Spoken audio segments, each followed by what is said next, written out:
Feed the addiction. Hey, what the hell, dude? Are we just not going to cue the band ever? What's going on here? We're never fixing this? I don't know. Dude, we're in a cockfight with YouTube. We're in a cockfight with YouTube right now. It's vicious. Yes. This is crazy. It's a great platform that we really support and that we love. Yeah, we do definitely need them probably more than they need us, but they absolutely do. We are the losing end of this argument. And it's very disappointing when you aren't holding any cards. Yes. Anyway, welcome again to the Bulk Crew podcast. Appreciate everybody being here again on a Tuesday, as it is June 10th today. And it's very weird. And Josh has done this before, but like I literally saw Josh a few hours ago. And here I am looking at Josh in the screen as he took me to the airport at 4:45 this morning so I could come back and make it for this show. So let's make it a good one. But we just got back from our big trip, Mario. Josh and I were in Milwaukee on Friday. We're in Chicago on Saturday, Cincinnati on Sunday, and then Nashville Monday. And then here we are. By the way, driving through your lovely state of Indiana might have been the scariest thing of all time. I mean, what was so scary about it? I don't know. Noah's Ark being right next to us on interstate, whatever it was. It was ridiculous how much rain there was. We couldn't see. Josh was the one driving, really? But I'm like, when we got done, all of us were like, it's a miracle we're alive. Like, it was that bad. You could not see. It was bad, dude. It was really bad. Yeah. I was thinking about stopping at St. Elmo's. It was like that bad. It was crazy, dude. But Midwest is good.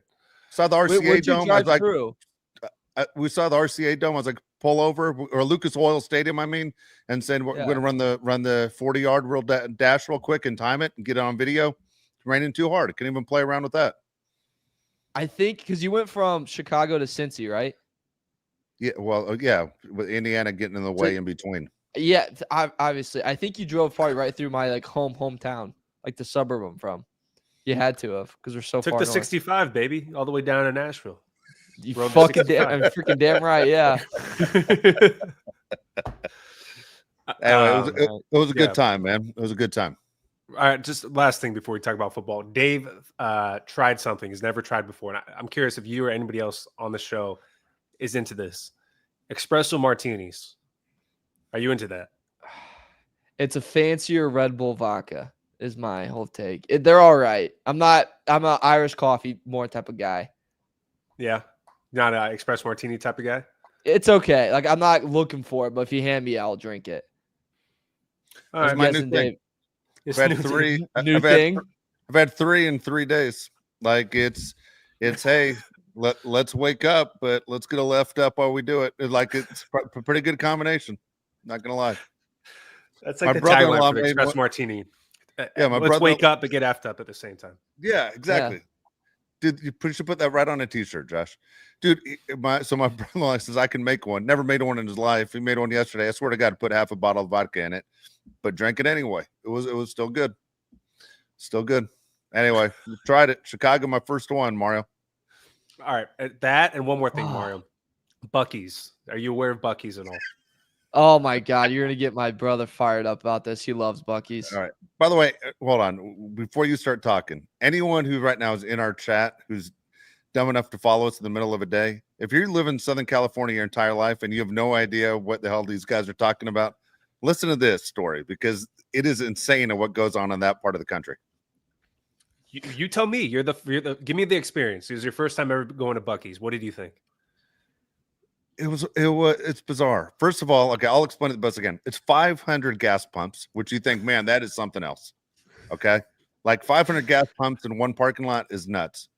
But then to walk inside and seeing a redneck white trash Walmart is even crazier.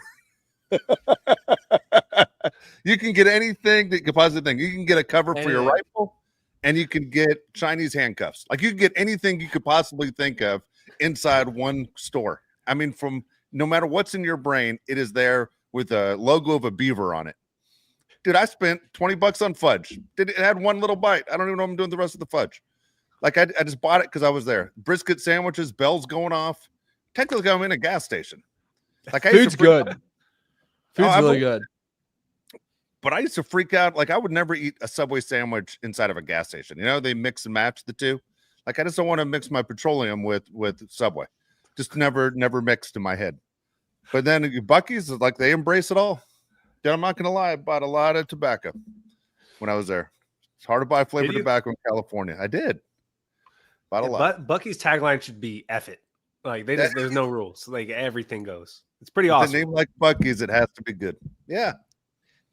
There's my brother will go like not out of his way, but when he drives like Florida or like Nashville, he will stop at Buc-ee's, and that's his vacation. Like he looks forward to that all the time. And he just walks in there with the biggest smile on his face, like leaves his kids in the car, he has a ball. It's his dream. It's his heaven. It's pretty great, dude, honestly. It's not bad. It's pretty nice.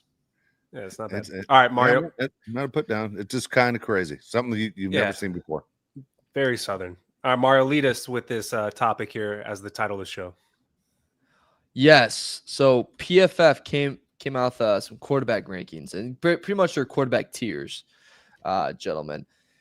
And to start, there's something that I think is going to get us fired up a little bit, which is good. We want to be fired up. So tier 1, obviously, is Mahomes, Burrow, Lamar, Josh Allen. I think we all can kind of collectively say that's pretty accurate. Those guys are kind of in a league of their own. And then the next one. Wait, do you guys have a different order? I mean, since we're talking about the best of the best, do you have a different order? Give me your top 4. Top 5? Or what do you think? Well, the way the tiers are broken up would be top 4. Oh, tier so 1. Like top tier, basically tier 1. Right now, there's 4 people in tier 1, I would say. I'd say Lamar, Allen, Burrow, Mahomes. That's your order? No, that's not my order. My order would be Mahomes, Allen, Lamar, Burrow. That's exactly what I have. That's what that'd be my order too. I think we're all three in agreement, which is very good for a show when there's no disagreement. No. Well, we disagree with the reason I say that is we disagree with PFF. They have Burrow ahead of Josh Allen. Yeah, I don't hate it. It's not crazy. So PFF has Mahomes, Burrow, Lamar Jackson, Josh Allen. Like Josh Allen, most people I think would say he's the best quarterback in the NFL coming off of last year, right? Mahomes didn't win the Super Bowl a year ago, but Josh Allen had an MVP year, but he's number 4. Yeah, I don't think he's number 4. How could you put Burrow ahead of Josh Allen after he wins the MVP and he didn't even make the playoffs? That makes 0 sense, right? Agree. And also look at the duo that you have with Burrow. Like Burrow has Chase and Higgins, who's probably the best receiver duo in the NFL, if they're not the best or second best. Like Josh Allen, that was the worry that I had all season, guys, was like, who the hell is Josh Allen going to throw to? Shakir, that's his number 1. Ken Coleman, that's his number 1. Mark Cooper, they let go of. You have 2 tight ends that can't decide who's the tight end 1. They walk into the locker room and go, do you want the spot? And he's like, nah, you got it this year, man. And they just never decide who the hell is going to be, taking that top spot. So I don't really get that at all. Burrow is exceptional talent, and yes, he would be the MVP conversation if he had a solid roster around him. But I think it's very solid in saying that Allen is 2. The only thing Burrow has over him is he beat Mahomes once in the playoffs. Yeah.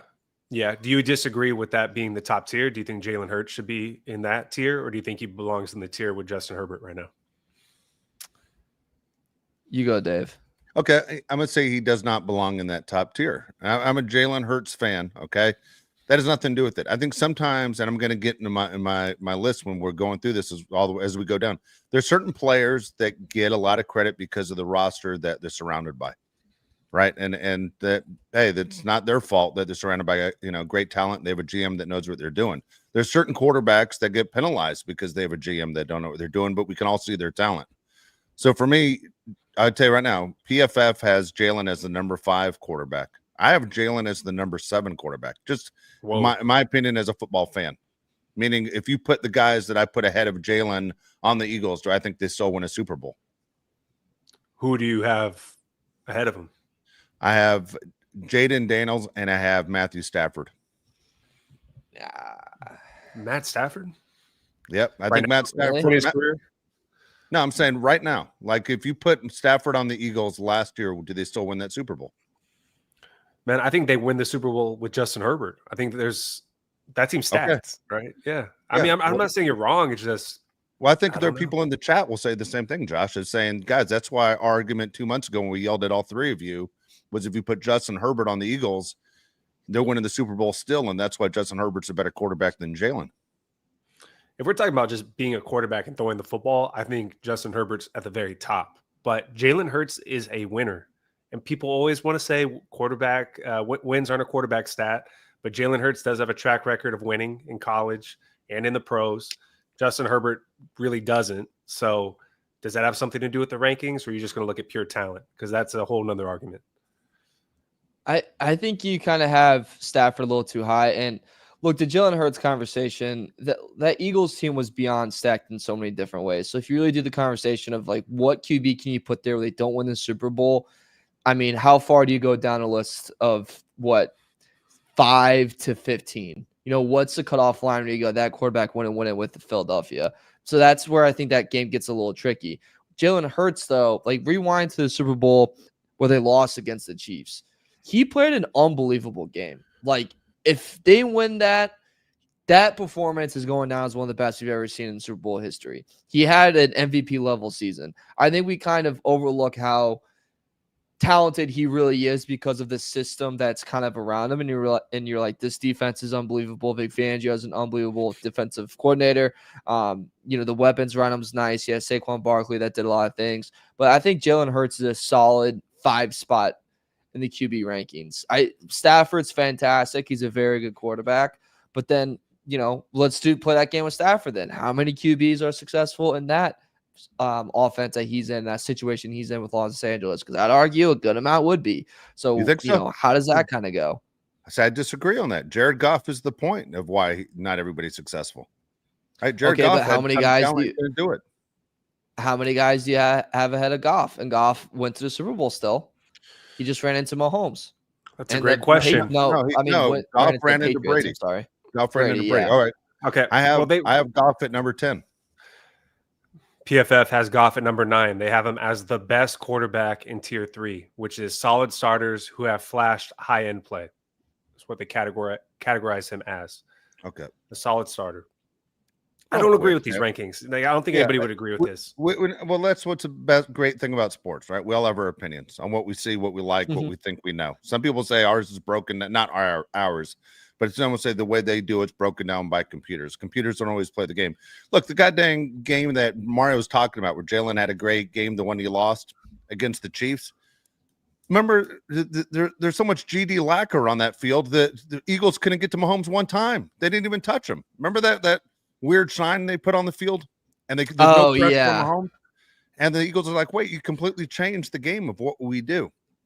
So I don't know. Maybe Jalen should have too. I mean, there's certain things that happen. You go, what the hell? But I'm saying if I'm the GM of any of these teams, this is the order of quarterback I'd want. I'm a big Jaden Daniels fan.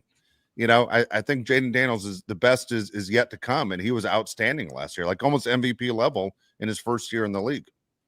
I love Jaden Daniels, but I'm going to put a pause on it because we saw what happened to CJ Stroud, right? CJ Stroud was in the same exact situation where you're thinking this guy is maybe top 5 quarterback, and then he takes a step back in his second year, which we've seen how many times, right?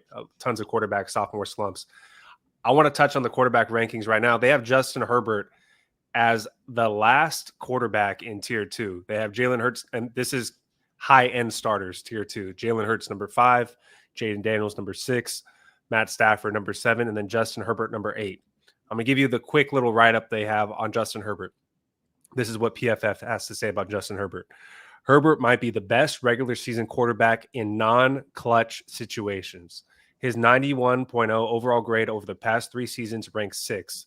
When excluding playoff performances, his passing grade actually tops Patrick Mahomes. In standard game situations outside of late game or high pressure moments, Herbert owns the 2nd highest passing grade in the league.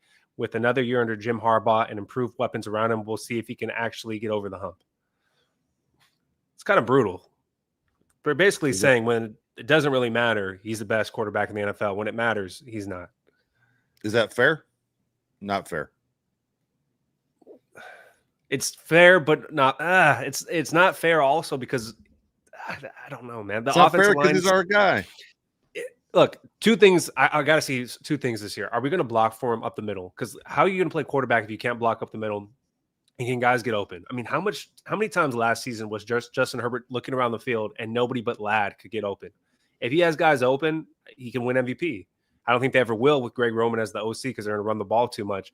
But if you can have two receivers or a tight end to get open, I think Justin Herbert can be the top quarterback in the NFL. Look, since Herbert's been drafted, he has the most game-winning drives and the most fourth-quarter comebacks since being drafted. Now, recently, that's kind of taken a hit, right? Like, things have slowed down in that factor. And obviously, last year, the last game against the Texans, I mean, that was just terrible. We talked about it ad nauseum. That was Herbert, one of his worst performances he's ever had. But I don't think that warrants him being behind a Jaden Daniels. I don't even think that warrants him being behind a Matthew Stafford. I think that warrants him being behind Jalen Hurts, though.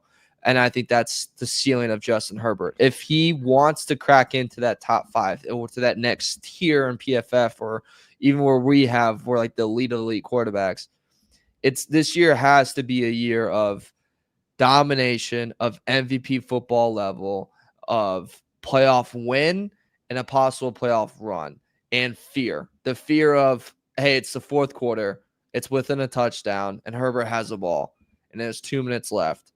We are so screwed. Like, there's nothing we can do about it. I hope you're live betting because the game's over, right? The live line's minus 300. It's freaking done. That's what you need from Justin this year. If we don't get that, Dave, then, yeah, he is the guy that's standing outside of the party waiting to get in. What year is this exactly, Justin, that we're going into? Just to make sure I have the right number in my head. I count on my fingers. 5. This is his 5th season, I believe. It is 5. Oh, we're longer than that. I don't know. I 6. can look it up. 6 okay. or 5 or 6. Okay, here's my point on that. Like, most people who go to work every day, they have to get the review from their manager or their boss, at some point during the year, right? If not a couple times during the year.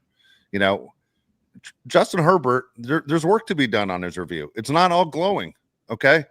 Because guess what? As a manager, which is what he basically is, he's in charge of a team, they underachieve. If they never meet their year-end goals, eventually, what the hell? Like, are you the right guy? I'm not saying you fired Justin Herbert. My point is, don't give him credit for not doing his job. He hasn't done his job. They haven't won a playoff game. This franchise needs a playoff win. And people are going to say it's not Justin's fault. Look, man, Justin sure as hell didn't help it last year against the Texans. I mean, he played a terrible game at a terrible time. He didn't help it, but we all want to sit there and defend him because we all believe he's the best quarterback maybe in franchise history. He hasn't proven anything to us. When push comes to shove, there's nothing there to show he deserves all the accolades that we want to give him. So anything that's said negative about Justin Herbert, it's really hard to defend when you're a fan of the Los Angeles Chargers. He's entering year 6. Jaden Daniels has played 1 season. He has 2 more playoff wins than Justin Herbert. And then Matt Stafford won 1 playoff game last year, which is 1 more than Justin Herbert. How many quarterbacks in the NFL today? And by the way, closest team to beating the world champions too. Yes. Very good point. Matt Stafford was balling and they lost to the Eagles. How many quarterbacks in the NFL have won a playoff game? At least 10, right? That has to be the math. At least 10 quarterbacks have won a playoff game. Justin Herbert hasn't. That's just going to be hanging over his head until he does it. I mean, everybody's going to say that about Justin Herbert until he does it. He hasn't won a playoff game. He hasn't won a playoff game. He has to win. He absolutely has to win this year. I think this is the year when people start dropping him down into the next tier below, right? He can't be in tier 2. He had 6 NFL seasons, hasn't won a playoff game. And I think people won't even look at the weaponry. They'll just look at, you have Harbaugh now. What's the holdup? That's it, right? You finally have the coach. What are you waiting for? What's wrong? And if you're also the Chargers, and you're talking about the discourse of it, and you don't really do a deep dive of the team, and the team's failing to reach the high expectations that there is, you go, well, if it's not Harbaugh, then it has to be your quarterback. That's just the way it goes, right? One of the two things has to be the problem. Or is the defense failing? Well, the defense will probably step up because Jesse Minter is one of the best defensive coaches in the league. That always happens. So they start going away, or we have a big spotlight game and Herbert doesn't show up well, the tweets will be firing. The posts will be firing. And next morning, you're going to hear Justin Herbert, overrated quarterback. Yeah, okay. So look, here I look at the teams that have guys or quarterbacks that are ranked ahead of our guy. And you go, okay, the Lions have always done a really good job putting players around Goff, right? Goff was sent away from the Rams because McVay said, I can't win a Super Bowl with this guy. Jalen Hurts has been in 2 Super Bowls, has so much talent on that Eagles team. It's insane. What a great job the Eagles do of completely putting their team together that is strong at every single position, that they seem to get better even after they win Super Bowls. So when I'm looking at Justin's career, do we blame Joe Ortiz? He's only had the job basically 2 years now because he's made his moves. Harbaugh's going into his second part of the job he does as far as coaching. I mean, dude, he has to win a playoff game. I'm sorry. If not, it's just always going to be as he's the big underachiever. And the rest of the basketball, best of the football world's going to figure this out, that Justin Herbert's just not a winner. I don't know why this irritated me the other day, but when they were showing Justin Herbert's photo shoot, it pissed me off, That's why? I don't know why the frustration came out, because he is my favorite Charger. He is the guy I say on the show all the time. If I'm buying a Charger jersey, I'm buying number 10. The hard part is what color am I getting, not what number am I getting. I already know it's number 10. The same thing when I saw him, though, and he's sitting there and he's standing there looking at the side and he's debuting his new, 2025 haircut for the year. Pissed me off. I'm tired that we talk more about Justin Herbert's hair than we talk about his winning percentage. I'm kind of at that point. And if Justin Herbert, and I've said it on the show for a long time, and people probably think I'm a fool, dude, find your voice. If things aren't good enough, find your damn voice. Because us as fans, whether it's this show or other shows or people who buy season seats, they can't do it for you. So you have nobody to blame but yourself when your career is over and the resume is a little disappointing and falls a little bit short. You got to find your voice. Yeah, so Justin Herbert falls in line with the other 2 quarterbacks in the division that haven't won a playoff game ever. Bo Nix was a rookie last year, so you can't put too much on him, even though he's probably older than Justin Herbert. And then Geno Smith is 0-1 in his career. Geno Smith is ranked as the 10th best quarterback in the NFL. I must be missing something. I must have missed some games that happened with Geno Smith where he went off or something, because to me, he's not a top 10 quarterback in the league. This is who they have Geno Smith over. Call me crazy. I don't think he's better than Brock Purdy. He's not. I don't think he's better than Jordan Love. I don't think he's better than Baker Mayfield. I don't think he's better than CJ Stroud or Dak Prescott. But they have Geno Smith as a guy that could take the Raiders to the playoffs. I have him at 16 on my list. I think he falls around the halfway point. I agree with you, around 15, 16, somewhere in there. But PFF ranks him high. They say Geno Smith could be the difference maker for the Raiders. How do you feel about him? I think his stats from the past couple seasons kind of bump that up, where you go, all right, this guy, career backup, hasn't, suddenly blossoms at 30 years old. And he goes, 30-11 in 2022, 2023, he goes 20-9 in touchdown interception ratio. 2024, he goes 21-15. 2 of those 3 seasons, he throws for over 4,000 yards. There's stuff to like about Geno, but I wholeheartedly agree. I don't understand the Brock Purdy hate. I think Brock Purdy showed us a lot last year. I don't understand Baker. I know he has some very turnover-ish plays, and there's moments where you're like, what you doing there, Bake? But he does make some hell of a good throw. And CJ Stroud, yes, he had a sophomore year slump, Dave, but that guy is still a hell of a freaking quarterback. And guess what? He has a playoff win, and he shows up in big moments countless and countless times. We'll see what it looks like. He's going to, in a pretty tough division. I know at the times the AFC West, the NFC West is fine. The AFC West is a little bit different, right? Every time you're going to face a team that he faces, at least he's not, he's on the team that's on the bottom. So all 6 of these games are going to be tough for him. All right. He's also playing in a bigger market, bigger brand. Seattle is always the place in sports. I always say that's where you go to disappear. People don't pay attention to what happens in the upper Northwest. Now, all of a sudden, you're under a microscope when you have the Raiders shield. Even though the Raiders stink, they're a national brand. If you're going to be the quarterback of the national brand, you're going to get a lot of attention, whether you do good or you do bad.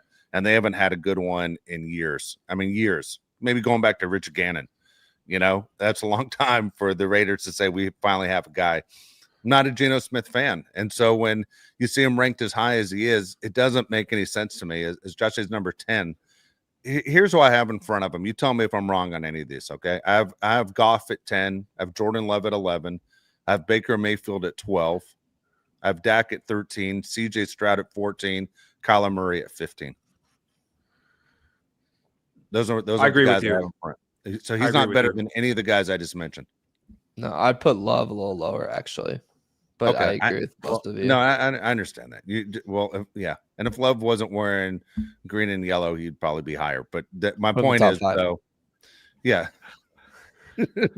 But so the only ones I have behind Geno that people even name wise, Tua's at 17, and that's because Tua's not available. I have Bo Nix going in his second year. You guys think I was at Bo Nix too high? By the way, I have Bo Nix one spot higher than they have him.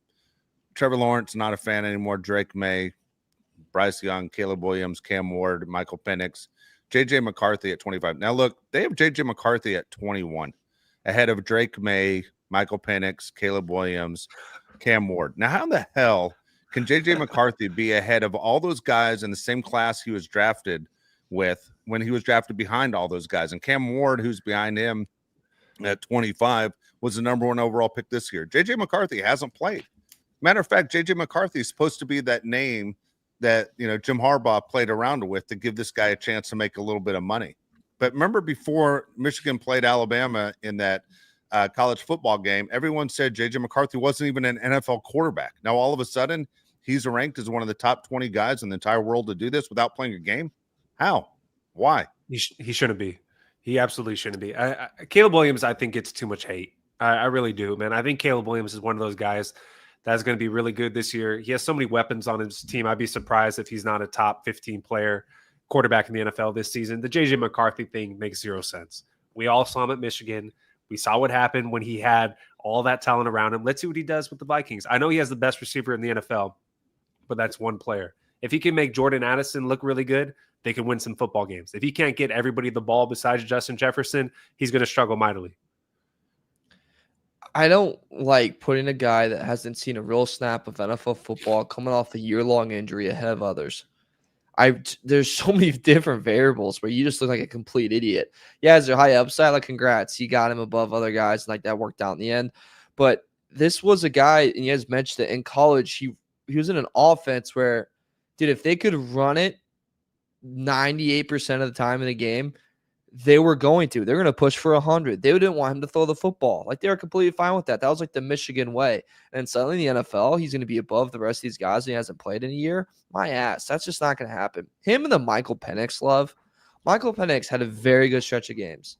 Very good is a very high praise for that. He had a solid, and yet these like rankings of him are like, oh my God, like watch out for he's better than Caleb. He might be better than May. Sure. I highly doubt it. But if you want to go ahead and put him out there and say he's going to be that much better than him, that's fine. He's also like 42 years old already. And by Lord, when he takes one hit, let's see what happens. So that him and the Penix, I think people are a little too high on that. But we'll see. Which quarterback are the guys in this list have the most pressure on them this year? Who's the most pressure? Lamar Jackson. I would say Lamar. I would say Lawrence, because I think if Lawrence doesn't perform, he's probably out. And I would say Tua, and crazy enough, I would say Caleb as well. I think Caleb has a crap ton of pressure on him. So and no one says Josh Allen, right? Josh Allen does fine against Mahomes during the regular season, can't beat him in the postseason. I say Lamar Jackson too, just because that roster is always loaded. Right, you win an MVP awards like crazy, but you can't sit there and get to the big game. It's just funny. Everyone seems to love Josh Allen. I'm a Josh Allen fan too, for as long as he can keep doing it until somebody lays that big hit on him that changes the rest of his career. But like some of the guys you mentioned, Trevor Lawrence, I don't even know if Trevor Lawrence loves football anymore. Like he looks like he just doesn't care. He's like, hey, I'm putting the uniform on. I'm an NFL quarterback. It doesn't seem the rush for greatness is even there for Trevor Lawrence, and then I look at Tua and I think Tua cares, but you can't depend on a guy that, might not remember his phone number in 2 days. Oh, I mean, dude has so many concussions. Most people think he shouldn't even be playing anymore. A lot of people think it's criminal that the Dolphins put him in a uniform. So there's certain guys in the NFL where you just go, you know what? I don't even think about you because you aren't relevant. To me, those two guys, Tua and Lawrence, are a perfect example of that. But I look at a guy like Josh Allen, he's doing things that we haven't seen in this day and age where you take that many flush hits. Where, depending on when they talk about best running and receiving combination, and then Josh Allen's there for the running part when they're doing their team rankings, and you're going, man, he puts a lot on his back. It's a lot, but eventually, man, you're going to take that hit. Going into this season, do you hope that Justin Herbert runs the ball more like Josh Allen? I'm not saying to run it like Josh Allen, but do you hope he tucks it and runs it more? I hope he doesn't have to. With Hampton, with Harris, he's gonna have to. At some points, he's gonna have to. Does he do what he always does and throw it away, or do you want him to put his head down for a couple more yards? I mean, if he can put his head down and get a couple more yards, it's fantastic. He did that more like late last year, but I hope we're at the point where we don't really need him to do that because guys are open. He has enough time, and our just run games as successful where you're just like we're bullying them no matter what. So who cares, right? If we're at that point, Dave, where he has to get over 50 yards a game, it's like, okay, something's wrong, fellas.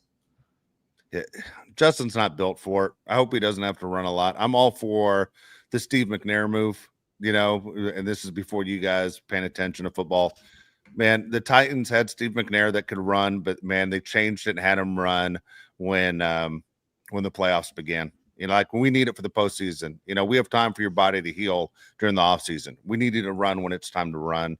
Justin Herbert running in week 6 makes me nervous. I mean, we've seen Justin Herbert get hurt too many times already. Not to the point of Tua, but we've seen the point where his ankle doesn't move. I mean, we just too many times.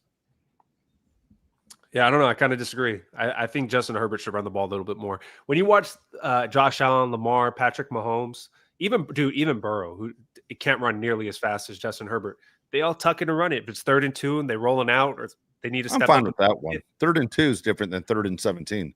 No, I'm not talking about that. That wouldn't make sense. I'm talking about getting the first down. There's so many times where you watch Justin Herbert throw the ball away or kind of give up some drives because he doesn't want to run it. I understand you don't want him to take a big hit, but when you watch these top quarterbacks, the guys that PFF has the top quarterbacks, including just Jalen Hurts, who takes more hits than all of them, they're putting their head down. They're getting more yards. Justin Herbert is 6'6", 236. Get the extra yards. Big. Get the extra yards. 6 years. Come on. What do you say, Mario? That's so big. I always kind of forget the size of these guys, and you hear him like, God damn, dude.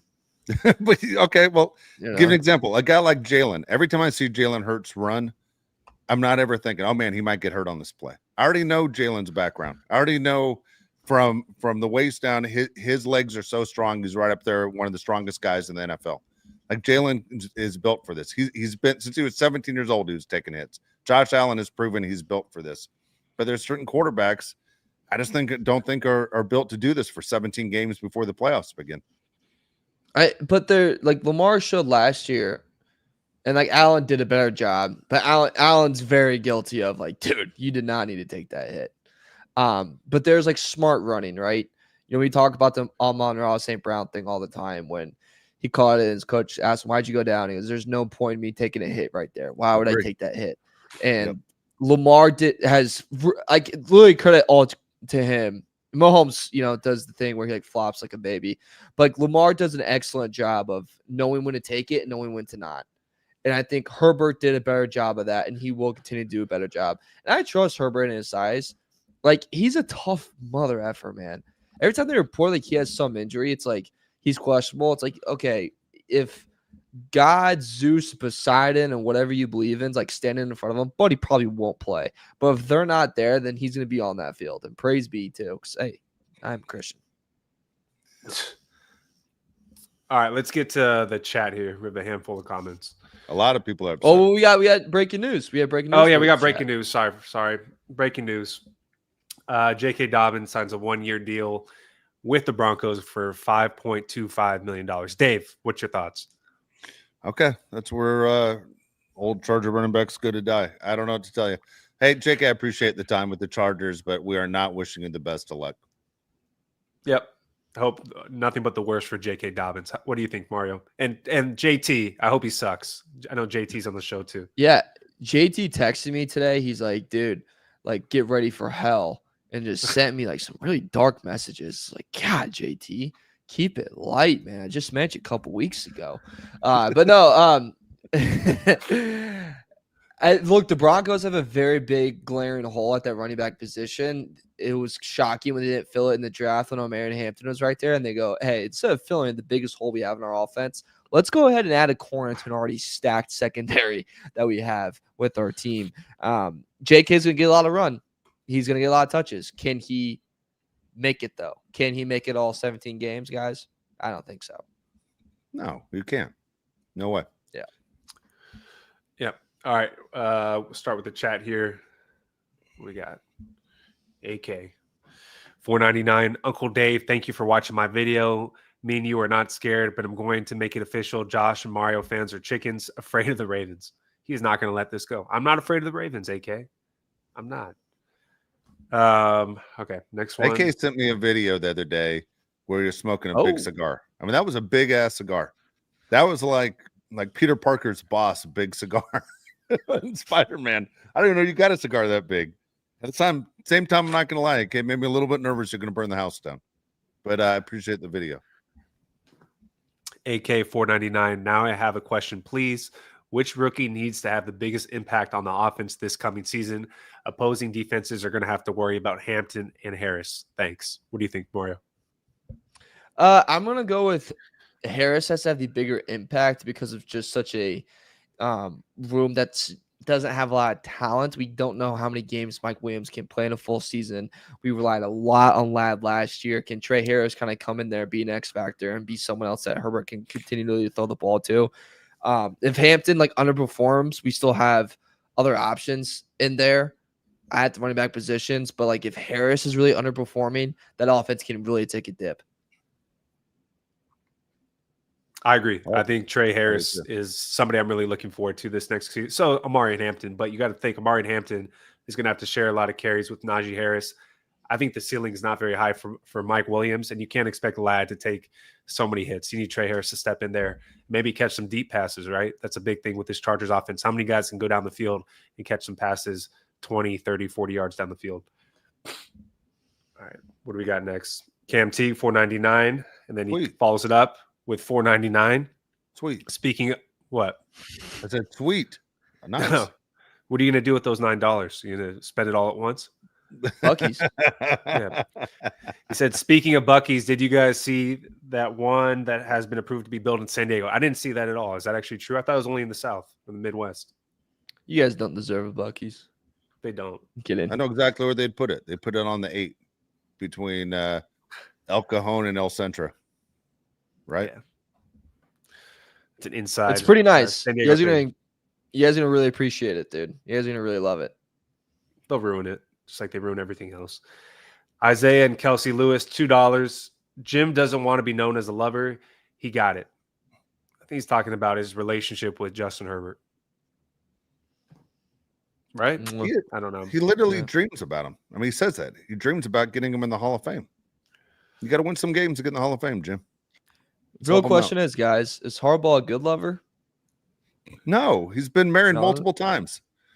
He's not. He has no friends. Think about it. He's not. He's not even loyal to the places of work. I mean, we all know his resume. He's not. He's a hit it and quit it guy for sure. I didn't know he had 2 wives. Yeah. Huh.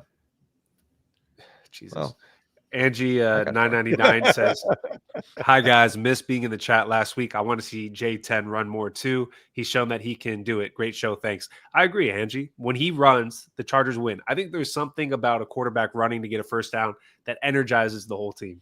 You see it all the time. When Mahomes does it, or Lamar, or Josh Allen, the whole team seems to love it even more. Remember when Phillip Rivers did against the Ravens in the playoffs? It's my favorite Phillip Rivers moment of all time. I would love to see Justin Herbert tuck it and run it more this season. Sounds weird, but yeah. Yeah, it sounded really weird. Get your head out of the gutter. Be handed $2. What was the first job you ever had? I think Mario, what was the first job you ever had? I think it was like coaching at basketball camps over the summer, football camps too. You get paid for it? You did get paid for it. It was Okay, very then, little, then but it you got paid counts for the it. job. If you got paid, it Yeah. counts. I guess broadcast. Actually, no, it'd be sports broadcasting. Yeah, it would First job you ever had that you got a check was broadcasting? $50. Wow. Shout out Hamilton County Television. Mine was the same, actually. I had it. Dave helped me out. I did some reporting for ESPN Radio for the San Diego Chargers at the time, where I'd give in-game updates for the Charger games, and then we do the interview after the game with the player of the game. So that was the first job I ever had. That is crazy to think your first job ever was with like Disney. Like the checks come with a picture of Mickey Mouse in the upper left corner. That's crazy. Yeah, it was great. It was so cool. I missed that job. I told him my first job on this show. I was working at Sport Mart, which is like Dick's Sporting Goods now. Big giant. It's like a Buc-ee's for sporting goods. And I told you, Jim Brown, the football player, came in. Oh, yeah. Yeah, and I told you I was going to tackle him, or told the guy next to me I'm going to tackle him when he didn't see it coming.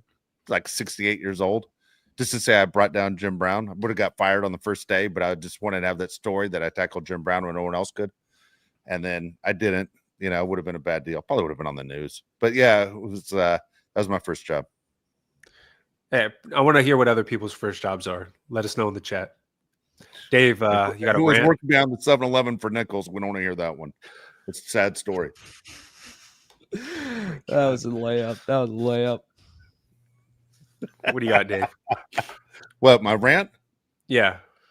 Oh my God, dude. I had the worst travel experience, Mario, on Friday. Okay. So as I said, the trip was to meet Josh in Milwaukee to go to the Brewers Padre game Friday. And my plane's supposed to take off. I was leaving for the airport at 4:30 in the morning. I happened to be up at 12:30, get the text, your flight's been canceled. I'm like, what? Like, what the hell are you talking about? My flight's canceled because it's going from Milwaukee to Chicago to Cincinnati. And if I can't get to the first one, I'm not going to make it to the other ones, So disappointed. Get on the phone with the airline. I'm on with the airline for hours. And they go, okay, here's the deal. We're going to fly you to Chicago. And you're going to have to figure out how you're going to get to Milwaukee from there. I go, do they have a train? You go, do they have a train? And they go, they have a train. I'm like, I'm not going to figure out the goddamn train. And then if I Uber it, who's going to be willing to drive me from Chicago to Milwaukee, in an Uber? And how much is that going to cost? Now I'm just pissed because the airline has messed the whole thing up. Or I can fly to Vegas at 6 o'clock in the morning and sit in the Las Vegas airport for 6.5 hours. And sure enough, that's what I ended up doing. I fly to Vegas. I sit in the airport in a chair just staring at the Raiders stadium the entire time. That's it. Eating Wendy's. And finally I get on my plane to Milwaukee, and Milwaukee's a dump. Anyone who's never been to Milwaukee, it looks exactly like the beginning of Laverne and Shirley. It has not changed. It is a dump. It is unbelievably sad. No wonder Damian Lillard, when he thought he was going to Miami and ended up with the Bucks, was super pissed. Like, I understood every bit of it. I don't know how they even have an NBA team. It's crazy in Milwaukee. At the same time, the people in Milwaukee were very cool. They were nice. The atmosphere was good. They knew how to do the in between innings entertainment. It was a good time, right? The people in the Midwest were cool, right, Josh? They're very cool. Very cool. A buddy of mine, I was telling him the story. He goes, dude, I went to a strip club there, and every stripper was 225 plus. He goes, those are the best looking girls in Milwaukee. I was like, oh boy. So Josh and I get up, and then we shoot down to Chicago. Great time. The drive was easy, and I like the Midwest people a lot. I like just the way they talk. I like the way they think. I like the way they treat other people. All that stuff was absolutely great. Okay. Flew back this morning from Nashville to San Diego, and the plane wasn't very full, but there were a couple kids on there, and everybody hear them talk. I better not sit next to a kid. I mean, like, nobody wants to sit next to a little kid. At the same time, the patience people have for people who do have kids is bizarre to me. It's an automatic. Oh yeah. You'd think that they're holding knives. The kids aren't holding knives. All right. Some kids have problems with air pressure in their ears and this. The thing that's weird is all of us were once kids. It's not like we can't relate to what it was like. There's not a parent out there who wants to go through a situation where their kids are embarrassing the whole family and keeping other people awake and all that stuff. Either, look, if you're stuck next to a kid, embrace it or just get off the plane. I don't know what to tell you, but man, these families have to travel too. And one time I took Josh on a plane when he was real little from here, actually just opposite, from San Diego to Nashville. And this lady couldn't have been a bigger bitch. All right. And she's just running her mouth nonstop, the whole deal. And, his mom and I, we hear it, the whole thing. And Josh was sick. We didn't know he was sick at the time. We get back on the plane and come back like a week later. Just happens to be that same lady is on the flight going back. We just timed out perfect. And we said to her, hey, we just want to apologize for last week. We know it was an uncomfortable flight for you. Don't worry about it. We found out that he had the measles, and of course he was contagious, but he's going to be good now. That's not true. We made all that up to make her super uncomfortable. The point is, she panicked. I ruined her flight for the next 4 hours. Like, guarantee it, she in her head, she's like, "Oh my God, I'm going to get the measles," and we just got in her head. But the point is, we're all kids at one time. Everybody needs to relax on this whole kid thing. I don't know what to say. It's not easy for the parents, not easy for the kid, not easy for the passenger. Do the best you can to avoid them, but don't be that ass that's sitting there just talking out loud. Like you have no idea. You can't relate. You just sound like the biggest jerk on the planet. Don't be that person. It's a great rant. I agree with that. People forget they were kids once too. You want to hear my favorite Dave moment from the trip, Mario? Please do. Hold on. Look, can I guess? Go ahead. No. When we went into trying to get deep dish pizza and I didn't have a reservation, that was it? Yes, dude. Damn it, I didn't think you were gonna get that. Yeah, let me walk you through what happened. So my wife and my mom were in Chicago for Friday night, and I told my wife, I said, hey, if you can get deep dish pizza, do it, because there's no guarantee you're gonna have time on Saturday. Dave didn't like that advice. He wanted them to wait for us on Saturday. So they got deep dish pizza on Friday. Okay. So Dave was thinking, where's my deep dish pizza? So we go to the White Sox game, which was not great and not the best neighborhood. And all he wants is deep dish pizza before we hit the road and drive to Cincinnati, Ohio, which is a 4.5 hour drive. Okay. So we walked to Lou. How do you pronounce it? Yeah, you're right. And Lou. Yeah. Which is to me not as good as the other one, but we're willing to settle for second best. If they had Giordano's the day before, they wanted to try the other one. So Dave walks in. So we all walk in, and Dave goes, table of 4. And she goes, that's going to be an hour wait. And he goes, I need to drive to Cincinnati. It's a 4.5 hour drive. And she did not give a shit. She said, what do you want me to do? What do you want me to do? Yeah. She's like, I don't know, even know who you are. I guess I'm just going to eat at 7-Eleven. I don't know what to tell you. Like I was, I was trying to, like, hey, I'm from out of town. Hey, help a brother out. Nope. Dude, he thought he was going to persuade her to like get us a table, and she just looked at him like, I do not care where you have to go. Yeah. So funny, dude. Did you go to a different location? Because there's like 8 locations. Yeah, we walked to another one, hour and a half. 30,000 steps. We walked our asses off. I'm not joking, Mario. We couldn't get it. I bet. We couldn't get it. Then, what part of Chicago were you in? The Heart, the River North. Yeah, we're right by. Oh yeah, we kept walking by Harry Carey's Steakhouse. Yeah, I know where you're at. Okay. Yeah, so, but that was it. It was funny. Here's the interesting part. All right, that showed that Josh's wife is now part of the family. I start telling a story with our family in Tennessee yesterday, and I look across the table, and Josh's wife gives the look like, you probably shouldn't tell this story. And I was like, she just jumped right into that class. Don't tell that story. What? Don't tell that story. I won't tell that story. I'll tell it to Mario because we'll think it's hilarious, but I won't tell it on there. But but just the fact that my daughter-in-law, who just got into the family in August, knew, like, probably shouldn't be talking right now. Gave me the look. Yeah. Why should keep this one on the wraps? Yeah, like she's 100% in. Like one of those. Don't ever tell this story here, and don't tell it ever again in your lifetime. Yes. Yeah, great trip overall, though. It's a fun time. It was a great time. That's phenomenal. Yeah, it was, dude. With all the rain that was expected, that we made it to all 3 ballparks. That was good. The White Sox, by the way, the team is so bad. They kind of felt like they're just going through the motions. Like, we're going to open the gate. Hey, will you guys shut the doors to the bathrooms and lock the gate on your way out? Like, it just felt like they're going through the motions. Not a lot of effort. Did you try the ballpark food?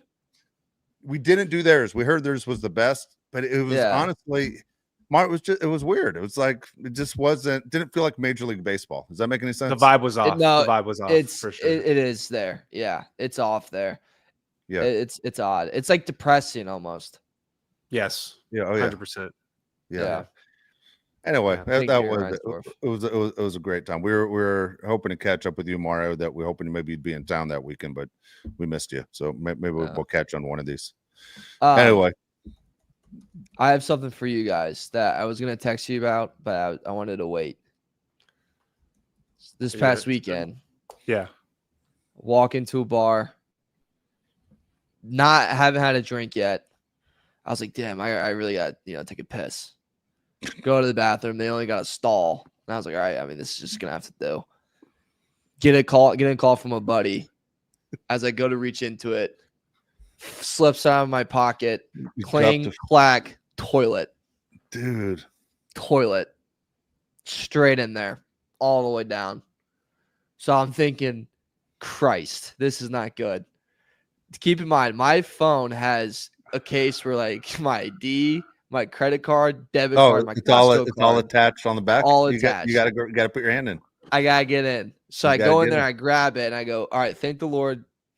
All I'm telling myself is the water's clean. The water's clean. Oh, okay. I thought it meant there's urine already in there. Oh, so I took it out. So, but there's a little bit of toilet paper in there, and that was the only thing that scared me. So had to take it out.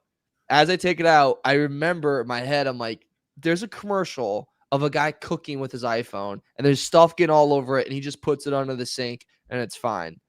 So I'm like, well, it's not turning on. So I was like, I'm just going to put it under the sink, wash it real quick, and like I'm going to be good to go. You know what? This phone needs more water. Dude, no, it was light water, but I just tried to like wash it real quick, wash my cards, make sure they're good. Phone was shot to death. Yeah, of course. What do you put in some rice? It didn't like that. Didn't work. Like I just had no phone. And here's the myth that I want to kind of like bust really quickly.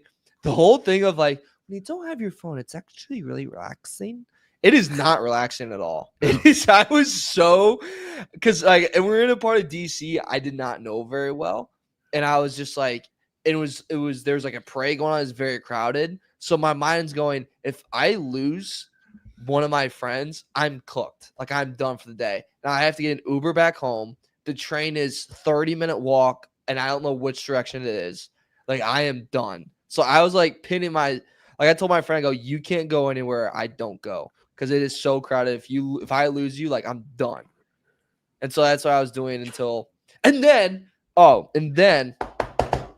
I'm walking around DC. It's UFC. It's Sean O'Malley's fighting, and I told my friend like, yo, Google places that will have the fight. We Google 4 places. They'll all have the fight. Fantastic. Go to the one. Don't have the fight. That's fine. Go to the second one. Don't have the fight. Now I'm on edge. Go to the third one. They don't have the fight. And I just go, then why the hell do you have it in your advertising? You need to fix that. You even have it on a sign out there. You realize that doesn't make sense. And they're just gave me the crazy look. And I like walked out. The fourth and final place has Fight Club in the name. Fight Club. I asked the bouncer, yo, you guys have the UFC fights in there? He looks me dead in the eye. He goes, bro, there's fighting in there. And I was like, that didn't answer my question, but we're going to give this a shot. So we walk in there, and I go, I'm seeing boxing everywhere that's like low-range boxing that no one gives 2 Fs about. And I go, hey, are you guys having the UFC fights on? And he goes, no. I go, okay, next question.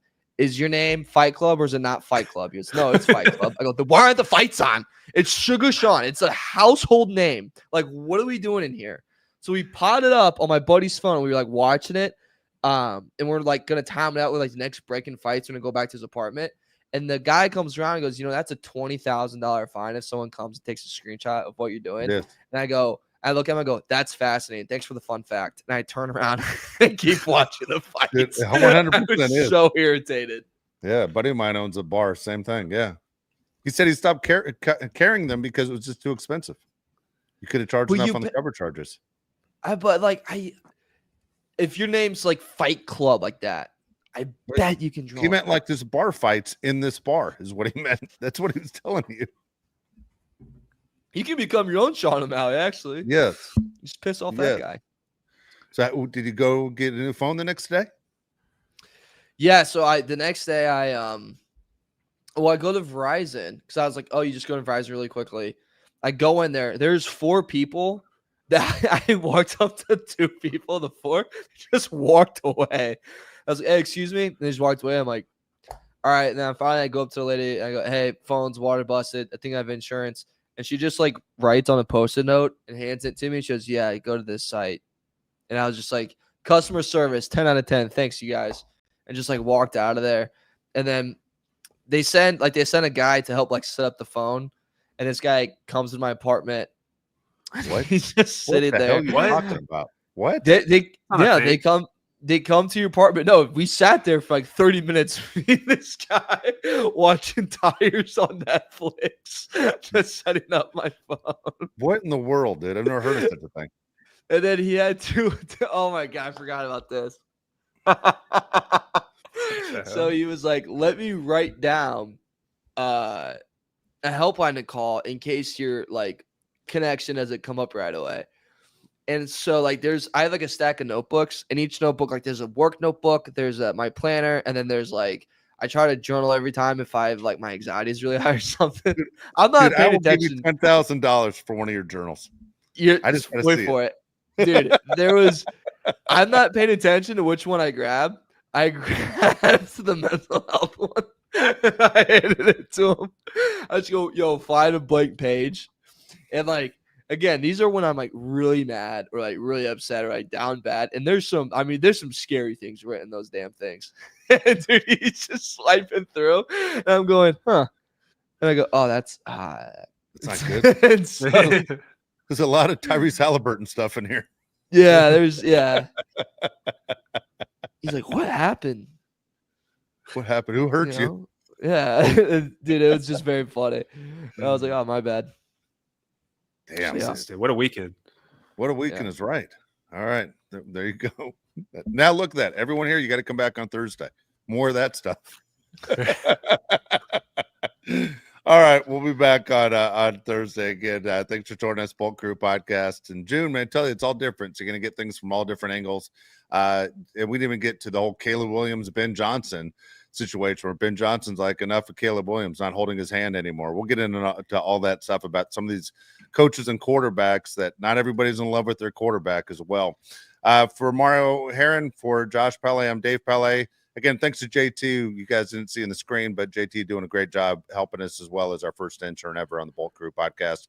We'll see everybody Thursday, 1 o'clock Pacific time. Take care.